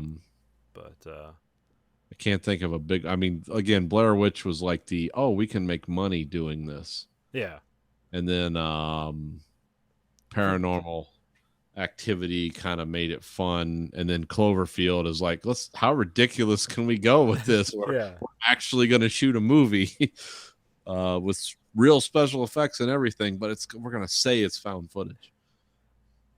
Well, yeah, I mean, technically it is, but like they find ways to, and even that movie's done like fairly on a budget, except they have a giant monster and tanks and shit in it. Yeah, to me that's the ultimate found footage movie. I don't think I've seen one better than Cloverfield. No. And really, to me, it's just Cloverfield and Blair Witch. I mean, I haven't seen Paranormal Activity. I hear good things, but there's also just tons of, but there's like The Possession of Emily Rose or whatever that shit. The bunch of like stupid found footage horror movies like that. Or VHS is good. That first one's pretty good. That's all found. Yeah, I did like that one. Yeah, that actually manages to be scary because it like turns a corner. Like every one of those stories is like, what's going on? Oh, are they gonna fuck this girl? Oh, she's ripping this guy apart. What the hell's going on? Wait a minute, I didn't see this coming. Are these aliens? Yeah. But no, Paranormal Activity's fun. They try to have a through line story because there's like 3 or 4 of them, and then there's like Paranormal Activity, the cursed ones or something, and all that stuff comes up on Amazon Prime, and I'll watch it because this is the 8th best way to watch movies, so it's the one I pay for. But yeah, I just think I'm with you. It's like Blair Witch and Cloverfield. Cloverfield's one of my favorite movies just because it's just cool. It's a cool idea. Yeah. It's like, what would a monster movie be like in the modern times where people aren't really idiots and they're just scared, and there's actually like the army would really do, like the U.S. government would try to protect itself. It's like, yeah, that's exactly what would happen. Just random, craziness. And also, it just really did a good job with perspective of like, hey, here's a Godzilla movie from the ground up. Yeah. I don't mean like building, but I mean like you're on the ground, you have to look up at this shit, and that's all the view you get of it. The only time you get more is like the part where like the monster picks him up and it becomes almost like a an aerial view, or the part where like they're in the towers and one's collapsed over on the other one, like that stuff. Like you're getting more of a higher up view than you would have otherwise. But they stick to the constraint of like it has to be from this guy's perspective. Yeah, no, it's a cool movie, and it manages to do amazing things. I mean, one of my favorite scenes in it is when they're in the helicopters getting out, and it's like the camera shakily moves up, and it's like, oh, there's a B-2 bomber. What are they doing? And it's like this stealth bomber just carpet bombing this monster. It's like, oh, that's a really cool scene. I don't know why they'd use a stealth bomber, but it looks cool. It's probably easier to make because it's during the night and it's black. Yeah. It's a black plane. I always wonder how they film some of those scenes, because I know like the New York, the state National Guard was involved in a lot of that. But because like that scene where they're rolling the tanks down the street and they get caught in the middle of the firefight because they're looking at the monster, like, what's that? And all of a sudden a rocket flies and then they go over their show. Those actually was the National Guard. Just they weren't actually firing shit that was put in, but they just let them roll through the streets and do that in New York. It's like, wow, you must have had to make some phone calls to have that happen. Well, they did a lot of green screen stuff too. That things you would you assumed was them in New York, where it's just them on a back lot with a green screen. Yeah, well, a lot of the subway stuff you could tell was, but yeah, it was an impressive looking film for what it was. And it was, was that TJ Miller's first big movie thing? Yeah, he was HUD. Yeah. just his voice, or I think you see him in the mirror. Or there's some shit like that, or whatever. Yeah. The beginning. Yeah. That was kind of the sparking off of like, who's this guy? It's like, This oh, guy's- that guy. It's kind of cool, and then you see him other things like, yeah, I like this guy, and then he becomes an asshole. Yeah. All that happens. He was always a comedian of some yeah, kind. yeah, he's always stand-up comedian. He used to have a podcast that was kind of funny. I bought an album of his which has like 26 songs on it, where it's like, I don't even think it's stand-up. It's just all songs, and it's like, kind of, it's essentially a rap album. Okay. Uh, TJ Miller stuff. there's like there's one song that's pretty good on there. It's fuck, what is it? There's a town in, I think it's Minnesota. What the fuck is it called? It's like Appleville or something like that. And that's the fucking place he's from. Oh, okay. I think it was. Where is T.J. Miller from?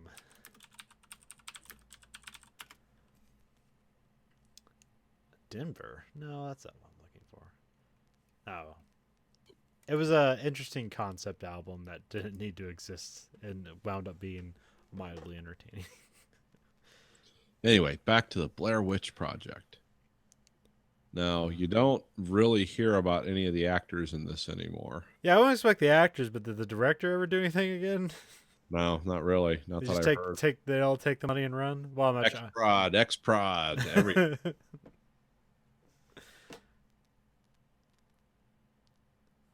I mean, they like one guy has a production company under it's like a horror production company for one of the big studios, and but yeah, you never really hear much about these guys ever again. Yeah.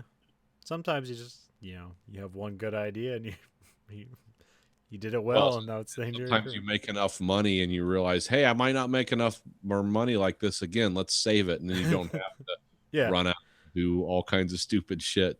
I got the money from Hollywood and I didn't have to deal with Hollywood. Because the main lady in it, Heather Donahue, who I thought did a good job. Some people really criticized her acting, but I thought it was pretty good for this. Yeah. I read because like she got a Raspberry Award for worst actress for this. And all kinds of shit. But sometimes I think those are just shitty. Yeah. Those are kind of like in industry things. Like, we don't like you. You make The money. first Internet Troll Award. Because I remember she did that Steven Spielberg miniseries about UFOs. Oh, was that Taken? Taken or something like that. Yeah, Taken. She did a pretty good job of being a crazy person. But now she's like a marijuana grower. Okay. She doesn't even work in acting anymore. And the other two, like the camera guy and Josh, Mike, and all those guys, I don't. A lot of them do. He does TV work, so he's found a niche. But yeah, there's really nothing big after this. It's like, what's the next big Blair Witch thing? Cloverfield. Yeah, that was it. So, but it's a cool movie. I mean, what it's trying to do, it does a great job. Oh, has Grayson ever watched it? I Nah, I wonder, I wonder if like people now, kids nowadays would just like have no reaction to it. Well, like I said, it had a whole. That's weird. It had a whole fantasy mythology built up around it, but you almost knew it was bullshit from the word go. But if you bought it, if you believed in it just enough to go watch the movie, it was fun. Yeah. And also when this came out, like this kind of a weird like connection. Well, not connection, but it's like, The Sixth Sense was also kind of like this alternative horror movie. Yeah. Like it was a horror movie, but not really. It was more of a horror movie for masses. And like there's two horror movies that like end up being for the masses. And people, and the shaky cam made people throw up, or at least reportedly. Yeah, I've never actually seen that in real life, but I've heard that. No, yeah, oh yeah, it's like people always say that if it's shaky cam, it's like, oh, somebody got ill. Oh, the Born Identity was so bad, somebody threw up. Yeah, but this was one of those genre defining. Yeah, it's kind of, well, that's why I chose this, 99, is it has a lot of examples of trying new things. Yeah, because this went away from the creature feature type serial slasher movie. This was something totally different, and it spawned like hundreds of movies. Yeah. Because if it wasn't found footage, it was all small budget horror type stuff. Yeah. But which was kind of like, it was a lot of people videotaping, like, we're doing an interview, and it's like, oh, her mouth got really big, or it's that kind of shit. Like the demon possessed her, and suddenly she could like swallow a sheep like a snake or something. I've seen that kind of shit. Or the visual distortions. It's like, even if it's not a found footage movie, it'll have footage in it where they were like, okay, tell me about your problems, and then their like head grows 3 times of the size. It'll all be something weird, and a camera will cut away. So yeah, look, because a lot of movies even nowadays that are horror movies have like footage in them that was shot, and then it's an actual movie based around like, what does this footage mean? And then I'm trying to think if like Hardcore Henry would fit in here, because that's just basically essentially sold as a one camera take movie from one guy's perspective, but the whole handheld nature kind of has a vaguely found footage movie quality to it. Yeah, Hardcore Henry seems more like a first person shooter as a video game or as a movie. Yeah, that's pretty much what it is. And I've watched that. That's kind of weird. Yeah, I kind of see it as like the like, not really, it's almost like the third Cranked movie. It's like that kind of like just energy and nonsense. Yeah, it's just like, that Gonzo type crazy action. Like, this had never really happened, but it looks cool. It's kind of a budget minded Matrix. Yeah. Hey, look what you can do in Russia if you just throw some money around. Yeah, you get hundreds of guys together, shoot automatic weapons at you. May or may not have blanks in them.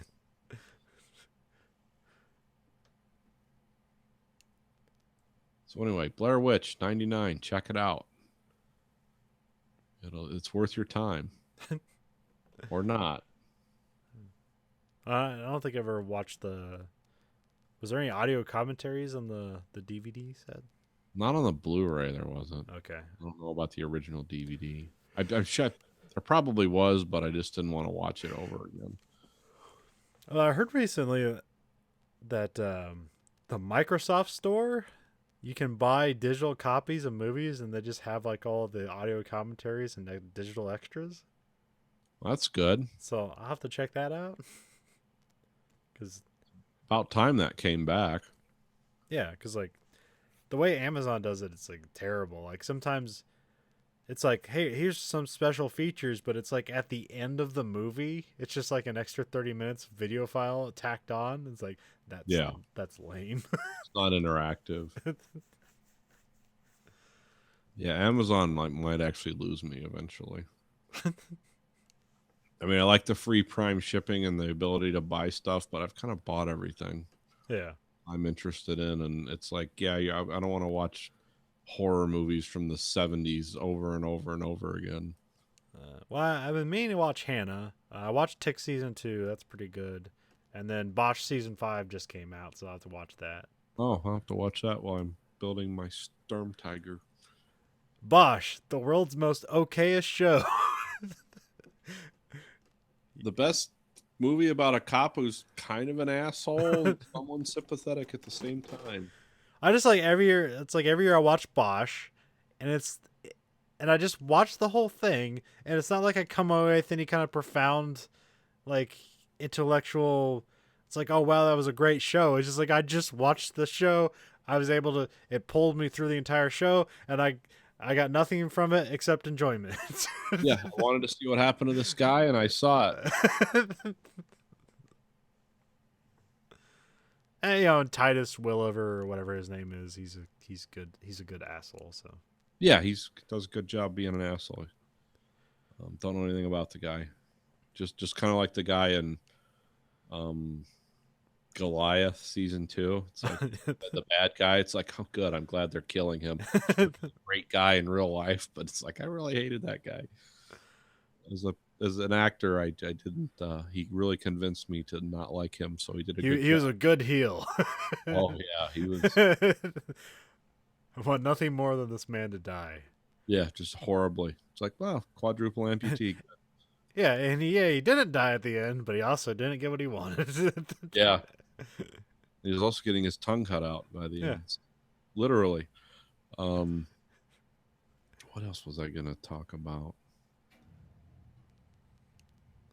Can't remember. Amazon? Bosch? Yeah, there was something weird I was watching on. I watch a lot of weird stuff on Amazon. Because Amazon's kind of like the graveyard for like, like 70s British documentaries about World War II. Really obscure subject matter documentaries you can watch. There was some mini series. There was some island it was part of the UK, and the Germans took it over for basically from the time hostilities broke out against England till the end of the war. And it's actually an acted series. It's not a documentary about the Germans that occupy this island and how they work, relate to the people that are there. Because the Germans aren't entirely awful, but they're not good. But then again, the people that live on that island aren't entirely victims either. Like they're always working against each other in some way. It's like, how can we, use the Germans to, make our scams work? And I don't know. I think in the 90s. But I got sucked down that rabbit hole. I can't remember. I think it was called The Islands or something. But yeah. Huh. It's like, I never knew that really happened. And I looked it up and it's like, yeah, as far as the Germans occupied that island, that happened. I don't know about the rest of it was all fictional. But it's like that, what's that movie with Gerard Butler, but that book you like? With the guys in the lighthouse. The Lighthouse Keepers. What's that movie called? We just bought that because Grayson liked it so much. He has it on DVD. I can't remember, but yeah, it's the Ellen Moore Lighthouse incident. It's a weird one. I mean, it's probably just an elevator failed, but wouldn't it be exciting if it was the Kraken? It's like, yeah, it would. That would happen, but yeah, it would be exciting. Or if there was some mystery involved. It's like, no, it wasn't. But it is strange when just like people disappear for no reason, which almost never happens in real life. Yeah. Like there's almost never anyone, because they'll have these stories where you'll find out like, oh, this guy disappeared. He left his house, his family, or something, or he lived alone and he left all this money and no one knows what happens to him. And then you follow up on it and it's like, yeah, he was, this guy, he did this, he did that. And it's like almost as a subtext, it's like, he was also schizophrenic. It's like, oh, well, he was fucking crazy and probably died in some weird way. And they never found his body because he was doing whatever the voices told him to do. And it's like, wouldn't it be exciting if aliens took him? It would be amazing if that's what happened. But he just died some stupid death somewhere. Yeah, he wasn't a werewolf. Aliens didn't take him. Genie didn't grant him 3 wishes and he disappeared. He just died, because the voices were telling him to do something. Or I can't remember. Did you want to talk about that Star Trek episode? We can table that. Okay, because it seemed like you're excited, like you found new information about that episode. Oh yeah, I found a bunch of information about it, but okay. we can do that on another episode when we start running out of gas. So you got any big plans for Easter? No. Gotta go to work tomorrow.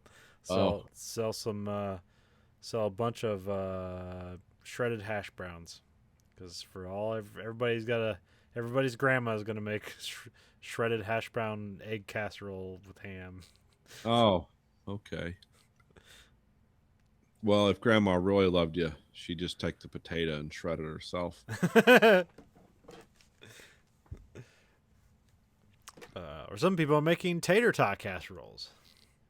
What are we making tomorrow? We are making what kind of cooking is this? It's cilantro, lime, chicken, and there's some kind of cheese involved in it, and cumin, and it's a lot of like Peruvian cooking. Okay.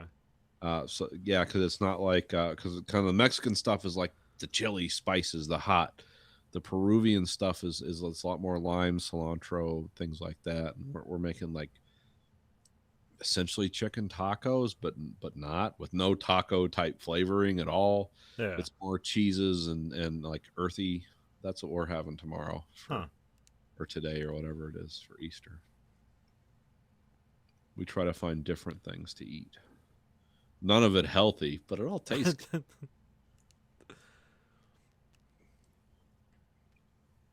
And what else was there? Not much. Just working on models and glad I don't have to go to work Monday. After a week of appliance failures and having to move appointments to get Grayson's wisdom teeth extracted, it's been a frustrating week. Just throw $340 at my dryer that's 3 years old to keep it going. Yeah, I need to find the oil leak in my car. Manifold leak again? I'm not sure. Well, I'm not sure where it is leaking. It's leaking on the ground though, not burning up in the engine. It's leaking onto an exhaust pipe somewhere, and it's creating some smoke. But because it's weird, because the engine seems to run fine. Yeah. The smoke doesn't really seem to happen constantly until I like turn a corner. Okay. Like hard and slow down. And maybe that's just because the wind's blowing the smoke away and I don't notice it, but it doesn't seem to be a problem. And it also doesn't happen all the time. So I'm thinking it's just, and also it only leaks if it's operating. It doesn't leak if it's just sitting there. Well, I mean, it will because after it's What year operated. is it? Car? 2011. And what kind of motor does it have? 2.5 liter something, boxer engine.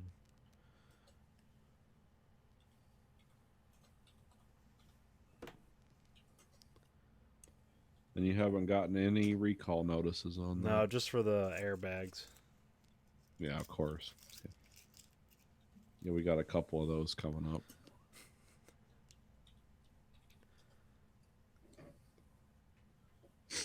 But yeah, I gotta. Did they replace the head gasket in that already, or did they replace the exhaust gasket? I don't know. Okay. I haven't looked up the history of it, but I think the only repair history was like to the. I don't know if there's a repair history to it. I haven't looked at that. I thought they had to do some work on it a while back. No, there's been no work done to it. Oh, okay. The only thing I know is like when I went to get the oil changed at Walmart, there's like the oil plug's different. It's an aftermarket install, so we can't change the oil in your car. It's like, well, that's fucking stupid. Thanks. And then like I was working the other day, and it's like, did you ever get the oil change in your car? I was like, yeah, you just take a wrench to it and open it up.